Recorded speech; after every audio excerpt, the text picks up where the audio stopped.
जय हिंद। मैं हूं साक्षी और आज हम आपके लिए एक ऐसी वीडियो लेकर आए हैं जो कि स्पेशली है एमबीबीएस स्टूडेंट्स के लिए, क्योंकि एमबीबीएस तो हो जाती है लेकिन उसके बाद बच्चों के मन में एक सवाल रहता है कि एमबीबीएस हो गई लेकिन अब आगे क्या। और इसी सवाल का जवाब ढूंढने के लिए आज हम जा रहे हैं एक्सपर्ट्स के पास। सर, जैसे हम देखते हैं कि आज के सिनेरियो में कंफ्यूजन रहती है एमबीबीएस ग्रेजुएट्स को कि एमबीबीएस के बाद हमें क्या करना चाहिए, इमीडिएटली कोई जॉब ज्वाइन करनी चाहिए या फिर अगर वो पीजी की तरफ जाना चाहते हैं, रिसर्च की तरफ जाना चाहते हैं या किसी और ब्रांच की तरफ जाना चाहते हैं, तो कौन सी ब्रांच में उनके लिए ज़्यादा स्कोप होगा? देखिए, सबसे पहले तो ये एक इंडिविजुअल की चॉइस होती है, वो अपने लाइफ में आगे क्या करना चाहता है। बट अगर एक ओवरऑल एक कंसेंसस की बात करें तो यस, डेफिनेटली पीजी करना ही एक समझदारी वाला सॉल्यूशन है। अगर कोई पीजी करना चाहता है, अगेन दैट इज हिज और हर पर्सनल चॉइस, वो किस ब्रांच में करना चाहता है, वो सर्जिकल करना चाहता है या फिजिशियन बनना चाहता है। And according to that every branch I think is performing very good nowadays. But there is no such thing कि कौन सी ब्रांच बेटर है। एक टाइम था जब anaesthesia was not really paying, but अभी recently anaesthetist are being paid more than even radiologist. So I think that is someone's personal choice and rest we are here to guide. Sir, आज मैं MBBS students की तरफ से एक बहुत ही important question आपके पास लेकर आई हूँ, क्योंकि बहुत सारे स्टूडेंट्स को कंफ्यूजन रहता है कि एमबीबीएस तो हो गया लेकिन अब क्या करें, पीजी की तरफ जा रहे हैं तो कौन सी ब्रांच हमें ऑप्ट करनी चाहिए। ये क्वेश्चन बहुत वैलिड है और सभी स्टूडेंट्स के दिमाग में कन्फ्यूजन रहता है जब एमबीबीएस ख़त्म होने वाला होता है कि हम आगे क्या करें। तो जो मैंने किया था अपने एक्सपीरियंस से मैं शेयर कर सकता हूँ। अपना इंटरेस्ट देखना होगा, और वो इंटरेस्ट कब देखने को डिसाइड होता है, जब हमने थोड़ा इंटर्नशिप में काम किया होता है। हम डिफरेंट डिपार्टमेंट्स पे जाते हैं, हम देखते हैं कि हमें ये फील्ड सूट कर सकती है या नहीं। इट्स मस्ट कि हमें कुछ ना कुछ आगे पोस्ट ग्रेजुएशन करें। तो अपने इंटरेस्ट को उस पर्टिकुलर डिपार्टमेंट में इंटर्नशिप में जाके काम करके देखेंगे तो आपको डिसीज़न लेने में आसानी होगी। दो मोटे मोटे डिसीज़न होते हैं, या तो सर्जरी या मेडिसिन। तो किसी को सर्जरी में इच्छा होती है तो वो सर्जरी की तरफ जाए, किसी को मेडिकल साइड में जाना है तो वो मेडिकल की साइड में जाए। पैरा क्लिनिकल भी एक अच्छे ऑप्शंस हैं। तो basically interest and how you get involved in that particular department is the first thing which you should take into consideration. Second would be the lifestyle which you would like to live after you have completed your post graduation. कुछ lifestyle ज़्यादा demanding हो सकती हैं, तो कुछ girls चाहेंगी कि मैं थोड़ा सा घर का भी देखूं और लाइफस्टाइल भी बैलेंस करूं। तो ये सारी चीज़ें हमें इंटर्नशिप में और कुछ जो सीनियर्स हैं उनसे डिस्कस करने में, जो ऑलरेडी इस चीज़ से गुजर चुके हैं। तो ये तीन ऑप्शन है: do an internship depending upon your lifestyle and discuss it with your seniors. Ma'am, MBBS के बाद जो स्टूडेंट्स होते हैं, एमबीबीएस कंप्लीट करने के बाद उनको पीजी के लिए स्पेशलिटी में क्या जो फील्ड है वो ऑप्ट करना चाहिए? ये एक लाइफ लॉन्ग चॉइस है। तो आपको मेरे हिसाब से वो सब्जेक्ट चूज़ करना चाहिए जिसमें आपको इंटरेस्ट हो, क्योंकि आपको लाइफ लॉन्ग वही सब्जेक्ट प्रैक्टिस करना है जो सब्जेक्ट आपको समझ में आ रहा है, जिसमें आपको इंटरेस्ट रहता है, क्यूरोसिटी रहती है। उसके बाद इट डज़ंट मैटर कि ये डिमांड में है या इससे कितनी अर्निंग हो रही है, नहीं हो रही है, क्योंकि if you are good at your work and if you enjoy working you will excel in any field. तो आपको during that MBBS, during internship आपको चूज़ करना पड़ेगा कि मुझे किस सब्जेक्ट में एक्चुअली एंथ्यू है, then you will enjoy your work. Speciality choose करते टाइम उनको कौन कौन सी चीज़ों का, कौन कौन से फैक्टर्स का ध्यान रखना चाहिए? तो आपकी रैंकिंग पे डिपेंड कर जाता है कि आपको क्या सीट्स ऑफर होंगी। आपका सब्जेक्ट आपकी चॉइस का होना चाहिए। देन आपको कॉलेज चूज़ करना पड़ेगा, आप कौन से कॉलेज से करना चाहते हो। बहुत लोगों की प्रेफरेंस होती है कि घर के पास के कॉलेज से करना है या अच्छे कॉलेज से करना है या इस पर्टिकुलर कॉलेज से करना है। कुछ कॉलेजेस में कुछ ब्रांचेस अच्छी हैं, कुछ सब्जेक्ट अच्छे हैं। पेशेंट लोड कितना है, जिस ब्रांच में आप करना चाह रहे हो उस कॉलेज में पेशेंट लोड जितना होगा उतना आप सीखोगे। So I think those are the factors you should look into. हम आज के हेल्थ केयर ट्रेंड्स को देखते हुए जो फ्रेश एमबीबीएस ग्रेजुएट्स हैं उनके लिए कौन सी ब्रांच सबसे ज़्यादा बेस्ट होगी कि ये वो ब्रांच है जिसको वो ऑप्ट कर सकते हैं? इसमें दो चीज़ों का बहुत ध्यान रखना चाहिए एमबीबीएस ग्रेजुएट को। फर्स्ट ऑफ ऑल हिज और हर स्ट्रेंथ, जैसे कि एग्ज़ाम पास किया है तो इसमें कौन सा सब्जेक्ट है जिसमें कि उनकी अच्छी परफॉर्मेंस रही है। दूसरा पैशन और यू कैन से इंटरेस्ट। कि कौन से सब्जेक्ट में सबसे ज़्यादा इंटरेस्ट रहा है। अब जैसे कि अगर कुछ ग्रेजुएट हैं, उन्हें लगता है कि उन्हें patient care, direct patient care चाहिए अपने फ्यूचर में, then they should go for clinical branches.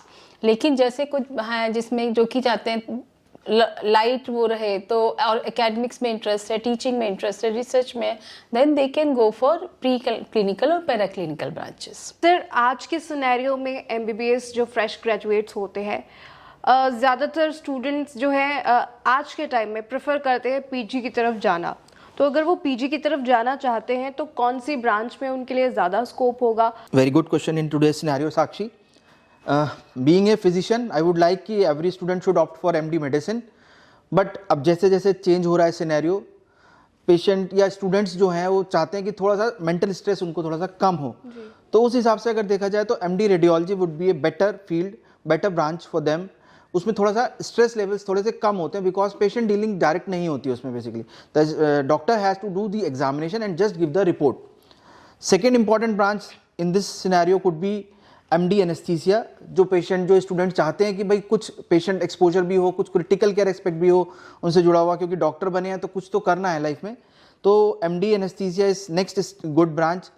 Third, अगर कुछ स्टूडेंट्स चाहते हैं कि भाई मेंटल स्ट्रेस भी कम हो, पेशेंट डीलिंग भी हो, बस OPD टाइप की प्रैक्टिस हो, तो MD dermatology is the next good branch. Otherwise, MD medicine and surgery and all surgical branches are good branches, but my personal preferences would be MD radiology and MD anesthesiology. Ma'am, आज के scenario में जो MBBS graduates होते हैं उनको PG के exams के लिए किस तरीके से प्रिपेयर करना चाहिए? साक्षी, मेरे इसमें ये है कि शुरू से ही बच्चों को मैं कहती हूँ कि स्टैंडर्ड बुक्स पढ़ो, है ना। MCQs के चक्कर में शुरू से ना पढ़ें। तो जैसे जो स्टैंडर्ड बुक्स जो टीचर्स बताते हैं हर सब्जेक्ट की, वो ठीक से पढ़ें, क्लासेस अटेंड करें। मेनली वो फोकस रखें कि जो उस समय का उसको उनको एग्ज़ाम देना है, यूनिवर्सिटी एग्ज़ाम, स्टैंडर्ड बुक पढ़ के। ये नहीं कि जो कई बार कुछ सब्जेक्ट की छोटी छोटी कुंजी टाइप की हैं उनको नहीं। अगर अच्छी स्टैंडर्ड बुक पढ़ेंगे तो उनको MCQ करने में बहुत हेल्प मिल जाएगी, क्योंकि ज़्यादातर अब तो MCQ बेस्ड ही है। पर बहुत जल्दी इनका जो फाइनल ईयर में जो एग्ज़ाम होगा उसके बेसिस पे इनको PG का सिलेक्शन होगा। मैम, जैसा कि हम देखते हैं कि MBBS ग्रेजुएट्स को ग्रेजुएशन के बाद थोड़ी सी कन्फ्यूजन रहती है कि किस ब्रांच की तरफ उन्हें जाना चाहिए, या फिर इमीडिएटली कोई जॉब ज्वाइन कर लेनी चाहिए जिससे क्लिनिकल एक्सपोजर उन्हें मिले। लेकिन अगर उन्हें पीजी की तरफ जाना है तो कौन से ऐसे फैक्टर्स है, वो एलिमेंट्स है जिनको उन्हें कंसिडर करना चाहिए बिफोर चूजिंग देयर स्पेशलिटी? देखिए, मेरे हिसाब से जो MBBS के थ्रू आउट कैरियर है उसमें अभी एक नया शुरू हुआ है CBME। तो CBME में एक करते हैं पोस्टिंग इलेक्टिव। इलेक्टिव पोस्टिंग का मकसद ही यही है, वो आपको ना स्टूडेंट को चूज़ कराता है कि आपको किस में इंटरेस्ट है। तो थोड़ा सा उसमें आपको क्लिनिकल या पैरा क्लिनिकल, ये तो मैं एक एग्जांपल दूंगी। सपोज आपको सर्जिकल ब्रांच करना है, तो सर्जिकल ब्रांच में हाथ का बहुत स्किल है, ठीक है ना। तो मेरे हिसाब से वो स्टूडेंट, स्पेशली जैसे ऑप्थेल्मिक्स में जाएंगे, तो जो बच्चे जिनका हैंड आई कोऑर्डिनेशन है, थोड़ा सा आर्टिस्टिक है, दे should go more in favour of surgical branches, ठीक है। अदरवाइज ब्रांचेस तो देखिए सारे अच्छे हैं। जो पैरा क्लिनिकल है उसमें जैसे माइक्रोबायोलॉजी है, और दूसरा क्या है ना, आजकल अपने आप को बेहतर बनाना है, पढ़ाना है। जैसे माइक्रोबायोलॉजी, पहले क्या होता था, हम लोग बैठ के लैब के पीछे ओनली माइक्रोस्कोप में झांकते थे। अब हम लोग क्या है, क्लिनिकल माइक्रोबायोलॉजी, जैसे हम लोग हॉस्पिटल जाते हैं, एंटीबायोटिक पॉलिसी बनाते हैं, एंटीबायोटिक पेशेंट का राउंड लेते हैं, ये करते हैं।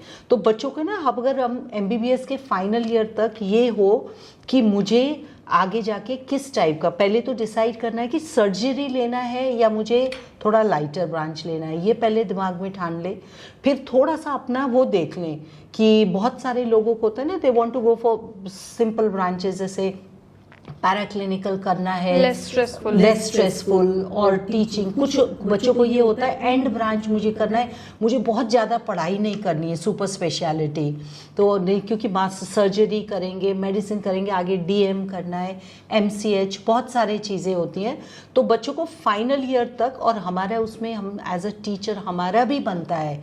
अब ये इलेक्टिव जो पोस्टिंग शुरू किया ना, वो बहुत अच्छा। हम बच्चों को शुरू से 3rd ईयर से हम उनको पोस्टिंग, उनको चॉइस देते हैं कि आपके पसंद के ब्रांच में आप इलेक्टिव कर लो, ताकि फाइनल ईयर तक ना वो आपको रहता है। फिर उसके बाद जब इंटर्नशिप में आते हैं, बच्चों को हॉस्पिटल में थोड़ा सा काम करना है या ये देखना है, क्योंकि मैंने देखा, एक एग्जांपल ही दूंगी आपको, सर्जिकल ब्रांच में जाना है या मुझे ENT लेना है, मुझे आई लेना है तो एक बार को ना उन क्लिनिशियन की तरह थोड़ा सा आपको ना रुझाव रखना है, देखना है वो कैसे करते हैं। सुबह से OPD में बैठते हैं, वार्ड में बैठते हैं।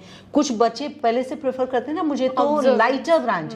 Observance is very very important. दूसरा ऑफकोर्स एज अ टीचर हमें गाइड, क्योंकि बच्चों को पता नहीं होता और पेरेंट्स बहुत सारे नॉन मेडिको तो पता नहीं होता, तो इलेक्टिव के ज़रिए और थोड़ा सा ऑब्जर्वेंस करके और ऑफकोर्स फिर थ्रू आउट फाइनल ईयर में पढ़ के, आई थिंक इसी तरीके से बच्चों को सब्जेक्ट सभी अच्छे हैं। मैं उसके PG के लिए प्रिपेयर कर रहा हूँ, तो सर अगले साल मुझे उसका एग्ज़ाम देना है। तो सर आज के सिनेरियो को देखते हुए आपको क्या लगता है कि मतलब मुझे PG में कौन सी ब्रांच लेनी चाहिए और किस जगह पे प्रैक्टिस करने के लिए उसके क्या क्या फ़ायदे हो सकते हैं, या फिर उसका किन चीज़ों का ध्यान उसमें हमें रखना चाहिए ब्रांच के लिए? सबसे पहली चीज़ तो ये कि आपका प्रिपरेशन में आपके मार्क्स कितने आते हैं। जो आजकल का ट्रेंड चल रहा है उसमें नॉर्मली लोग क्लिनिकल साइड की तरफ भाग रहे हैं, बट जैसा क्लिनिकल साइड में आजकल प्रॉब्लम क्या है, मेडिको लीगल बहुत हो गया है, आपको बहुत हाई रैंक चाहिए, प्लस प्राइवेट कॉलेजेस की फीस बहुत ज़्यादा है। तो मेरा एक सजेशन ये है, जैसे कि अब मेडिकल कॉलेज यूपी में ही 90 हो गए और ज़्यादातर मेडिकल कॉलेज शहर के में ही खुल रहे हैं। तो अगर आप प्री क्लिनिकल या para clinical such anatomy, physiology, biochemistry, pharmacology, forensic, microbiology, अगर आप इस फील्ड में भी जाते हो तो आप बहुत जल्द अच्छा सक्सेसफुल हो गए अपने फील्ड में, प्लस आपको निकलते एक हैंडसम सैलरी मिलेगी और ड्यूरिंग पढ़ाई भी आपको बहुत ज़्यादा फीस देने का कहीं कुछ भी नहीं है। तो ऑलमोस्ट नील फीस पे प्राइवेट कॉलेजेस पढ़ा रहे हैं इन चीज़ों को, प्लस आपको पैसे भी मिलेंगे। तो मेरे हिसाब से क्लिनिकल साइड की तरफ ज़्यादा भागने की ज़रूरत, आप प्री क्लिनिकल और पैरा क्लिनिकल भी ले सकते हो अगर आपके मार्क्स बहुत अच्छे नहीं हैं। प्लस क्लिनिकल साइड की जो अपनी प्रॉब्लम्स हैं उससे भी आप डील कर सकते हो। सर, जो हमारा प्रोमिनेंट क्वेश्चन था MBBS स्टूडेंट्स के लिए कि वो ग्रेजुएशन के बाद PG में किस ब्रांच की तरफ जाए, इस पर हमने एक्सपर्ट्स। आपने ना बहुत सारे सवाल एक साथ पूछ लिए हैं। इसके बहुत सारे एस्पेक्ट्स हैं। तो मेरे हिसाब से सबसे पहला क्वेश्चन हमारा ये होना चाहिए कि एक PG स्टूडेंट को एग्जैक्टली लेना कौन सा सब्जेक्ट चाहिए। I am also seeing part of administration, I am also seeing part of academics, I am there with the PGs on ground working with the patients. तो किसके साथ क्या इशू आ रहा है, मेरे को सभी लोगों का थोड़ा थोड़ा एस्पेक्ट पता है। मेरे हिसाब से आज की तारीख में the most important thing is mental stability. देखो, कोई माने नहीं माने, जो करेंट PGs आ रहे हैं जी, they are from a generation जहाँ पे मम्मी पापा ने उनको बहुत ज़्यादा डांटा नहीं है। सीनियर 1 साल के ऊपर वाले ने भी उनको कभी डांटा नहीं है। अब जब ये PG करते हैं तो पहले साल में ही उनको इतनी डिफ़िकल्ट लाइफ देखने को मिलती है कि वो मेंटल स्ट्रेस बहुत ज़्यादा होता है जी। बहुत ज़्यादातर लोग झेल लेते हैं, और though it is a new thing in their life, लेकिन झेल लेते हैं। कई नहीं झेल पाते and they do very unfortunate things. There is no excuse कि आप लोगों के बहकावे में ये ब्रांच लो, वो ब्रांच लो, वो ब्रांच लो, and you are not mentally fit. मैं फिजिकली की बात नहीं कर रहा, मेंटली फिट। तो मम्मी पापा और PGs को पता होना चाहिए। Suppose there is a fellow, वो कहता है मैं तो सर्जरी लूँगा। हाँ, अब आओ करो। या उल्टी चीज़ सोचिए, सबसे हेक्टिक, गायनी लूँगा और जगना पड़े रात भर। सीनियर डांटेंगे, क्यों? क्योंकि गायनी में अगर आपने 2 मिनट की लेट करी डिसीजन मेकिंग में तो बच्चा और माँ दोनों जाएगा। तो वहाँ पे it is a hellish environment for the JR1 specially. It is the most difficult part. तो they have to be mentally prepared. नहीं प्रिपेयर हो सकते, रिकन्सिडर। तो सबसे पहले तो ये सोचना है जी। उसके बाद इसी में ये सोचना चाहिए कि clinical, non clinical, para clinical, as in आपको करना क्या है। देखो, एक और चीज़ समझनी पड़ेगी। The decision you are going to take today is going to have its effects after 10 years। 10 साल में, as I see things, becoming a clinical doctor is going to be very difficult, because there are things that you are not being trained for. इतना legal aspect है कि PGs की training legal उस पर होनी चाहिए. Laws, all laws are there to strengthen the services from the side of the user, patient, not from the side of the doctor. तो जब ऐसे लॉज बन रहे हैं एंड जो है भी वो डॉक्टर्स की साइड से स्ट्रिक्ट इम्प्लीमेंटेशन नहीं है, तो it being a clinical doctor is going to be a nightmare.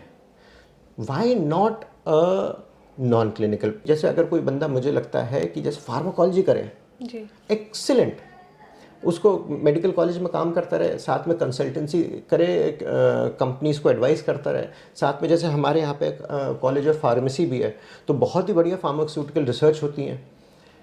Similarly कोई एनाटॉमी करे, भाई आपने पूरा काम किया, यू आर टीचिंग स्टूडेंट्स, उसके बाद आप अगर किसी ऐसे सेटअप में, तो साइड में यूनिवर्सिटी का बाकी काम भी कर सकते हैं and you can see patients also अगर आप साथ में चाहते हो तो मुझे लगता है सबसे पहले पीजीज को नॉन क्लिनिकल ब्रांचेस भी रूल आउट ही नहीं करने चाहिए.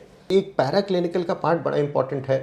अब पैरा क्लिनिकल डाइसी वर्ड है, लेकिन जैसे कोई रेडियोलॉजी करता है, डर्मा करता है, ये सब पेशेंट रिलेटेड ही है, लेकिन थोड़ा न्यूक्लियर मेडिसिन अपकमिंग थिंग ना. So this decision a fellow should take, सबसे इंपॉर्टेंट है लोगों के बहकावे में नहीं आए. कोई नहीं बता सकता कि अगले 10 साल में क्या होने वाला है, क्या नहीं होने वाला. जो चीज़ें जो लोग आज से 15 साल पहले सोचते थे ये ब्रांच नहीं लेंगे, आज की तारीख में उन्हीं लोगों को ढूंढा जा रहा है. हर मेडिकल कॉलेज है वही उन्हीं को ढूंढ रहा है, शॉर्टेज हो रखी है. सो in the next 10 to 15 years what is going to happen is not clear. All colleges are good, equally good. I have very bad experiences from both type of colleges, and I have very good experiences from both types of colleges. Pros and cons they have. And they level out. कोई ये कहे कि नहीं overall तो government में ज़्यादा अच्छा ना, नो. ओवरऑल प्राइवेट में ज़्यादा अच्छा, नो. उसमें कुछ अच्छा ही है जो इसमें नहीं है, इसमें कुछ अच्छा ही है जो उसमें नहीं है. गवर्नमेंट कॉलेजेस में थोड़ी सी अनफॉर्चुनेटली रेगुलेशंस फॉलो कम होती हैं. So they are not very up to dated with things. A lot of them are ahead of our times. There are some government colleges which are very much updated. Faculty is excellent. They are above, beyond that. हमारे time से आगे चल रहे हैं, 5 साल के आगे की चीज़ें वहाँ पे चल रही हैं. But most of them are not like this. Yes, patient load is very good. But final outcome क्या हो रहा है? या इतना पेशेंट लोड है कि व्हाट आर यू लर्निंग. आप स्वार्थी की बात करो, कितने पेशेंट. सो आप ये नहीं कह सकते कि अगर आप प्राइवेट के हों तो आपको पेशेंट नहीं मिलेगा. तो this question is very dicey. It depends on college to college क्या है क्या नहीं है. Fees is a major factor, but it is an investment. देखो आपने ना, अगर मैं कहूँ आपने 500 रुपये का पिज़्ज़ा खा लिया, कुछ और कर लिया, अभी किया ख़त्म कर लिया, it is not a permanent investment. Long term investment जो आपने अपनी एजुकेशन के ऊपर किया, that is going to be with you always. तो if your pocket permits, bank से लोन मिल जाएगा, ये हो जाएगा. आज की तारीख में एटलीस्ट डॉक्टर्स को फाइनेंशियल बहुत ज़्यादा इशू नहीं होने वाला. और कुछ हो, जेल जाए, ये हो, लेकिन फाइनेंशियल इशू नहीं होगा. कहीं ना कहीं उनको अपॉइंटमेंट मिल जाएगा. So it is an investment that they do on their self. केवल इस वजह से टेकिंग अ कॉलेज की उसकी फीस कम है is not a very intelligent thing to do ना. फीस तो आप रिकवर कर लोगे, बाद में लोन दे देना, ये कर लेना ना. आपको जो सैलरी मिलती है उसमें से पार्ट कटवा लेना. बट येस, डिफरेंस तो है भाई. अगर आप कहो कि प्राइवेट मेडिकल कॉलेज की फ़ीस गवर्नमेंट के बराबर हो, इट इज़ फूलिशनेस. मैं कहूँ कि भाई आप अपना खाने का ठेला चलाओ ना, लेकिन खाना उसमें आपको फ्री देना पड़ेगा. आप करोगी? सबको लिविंग के लिए अर्निंग चाहिए. करो, येस और no. Will you do it और not? You won't do it. Why? अब मैं उल्टी चीज़ कहता हूँ. What is more essential, food और मेडिसिन? फूड. एग्जैक्टली. सो यहाँ पे लॉजिक क्या है? फूड इज़ मोर एसेंशियल, तो तुमको फ्री देना चाहिए. बट लॉजिक में एक कमी है. सारा इन्वेस्टमेंट तुम्हारी तरफ से था, A to Z रिस्क तुमने लिया, ठेला तुमने लगाया, हार्ड वर्क तुमने किया, तो how can I ask you कि भाई तुम इसको फ्री में दो? उसी तरीके से setting up a private medical college is a very expensive affair, very very expensive affair. लोग सोच नहीं सकते कितना खर्चा होता है। You have to compete to be up to date. भाई सरकारी में आदमी क्यों जा रहा है? क्योंकि इलाज फ्री हो रहा है। प्राइवेट में आएगा तो क्यों आएगा? क्योंकि इलाज अपडेटेड होगा। तो प्राइवेट कॉलेज को तो लेटेस्ट इक्विपमेंट चाहिए, सब चीज़ चाहिए। गवर्नमेंट में फैकल्टी क्यों जाएगी? कि परमानेंट नौकरी मिल गई। प्राइवेट में क्यों आएगी? सैलरी अच्छी मिल रही है। सो प्राइवेट में उसके खर्चे इतने सारे हैं कि वो फीस कम कैसे कर देगा? तो ये तो नहीं चलेगा। बट यस, जो भी फीस का डिफरेंस है अगर वो मैनेजेबल है तो I feel a fellow should see a college, see the infrastructure and then take a decision. सारे नहीं देख सकता तो कुछ देखे, बट जनरलाइज ना करे।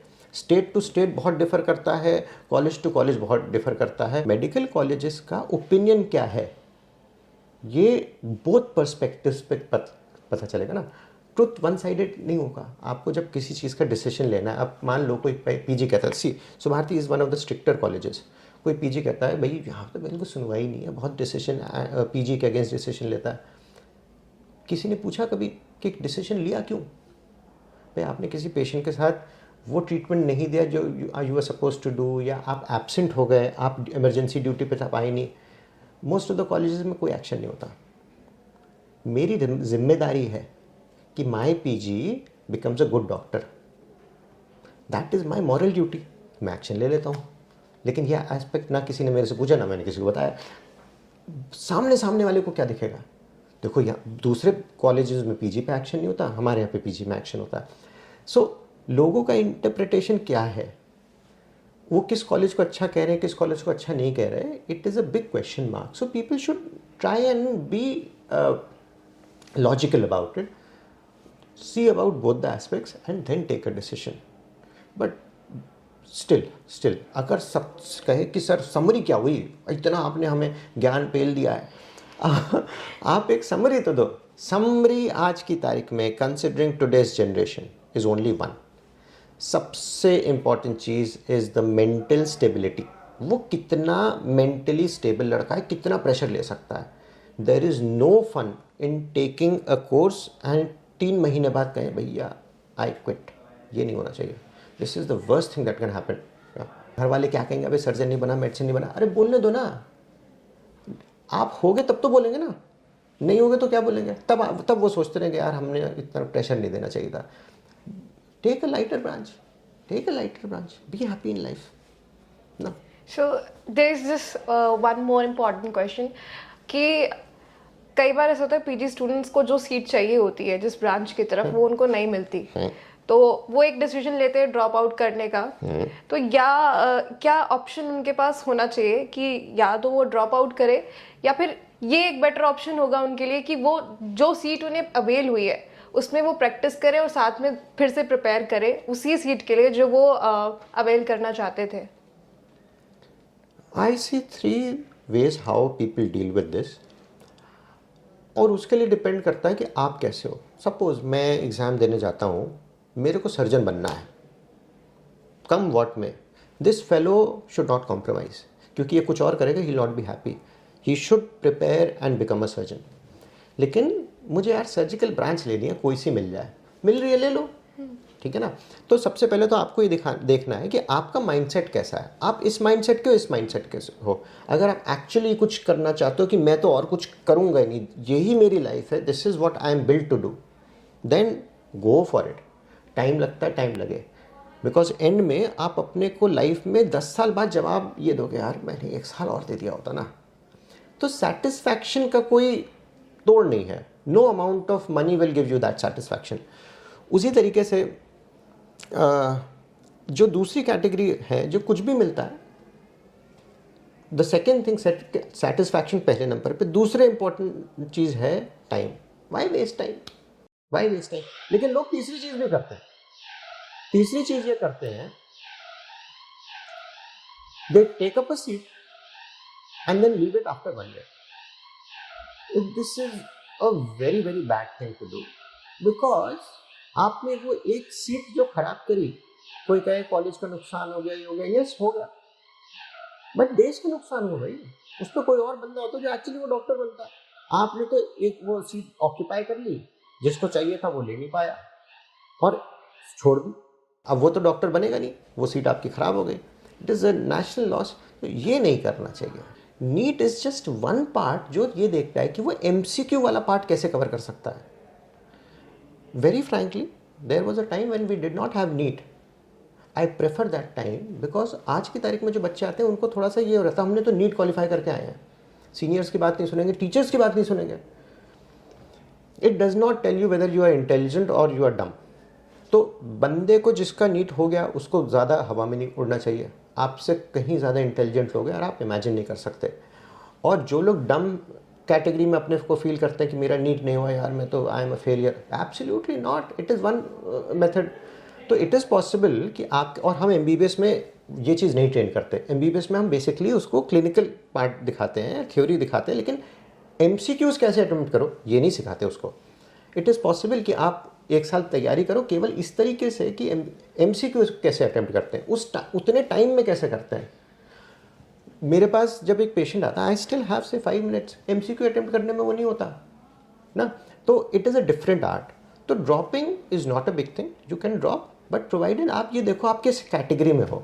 अगर एनीथिंग डज, तो even taking a non clinical branch over not wasting your time is not a bad option. There will be plenty of, there is no, it seems there is no one to advise officials कि भाई इतने medical college के लिए आपके पास facilities नहीं है, तो खुल रहे हैं, तो आप बन जाओ। आपको हमेशा you will become jobs in 10 years, you will become a professor in our field ना। तो taking any field, time, अगर आपको satisfaction is not an issue, आप टाइम को बचाओ। No sense in wasting years.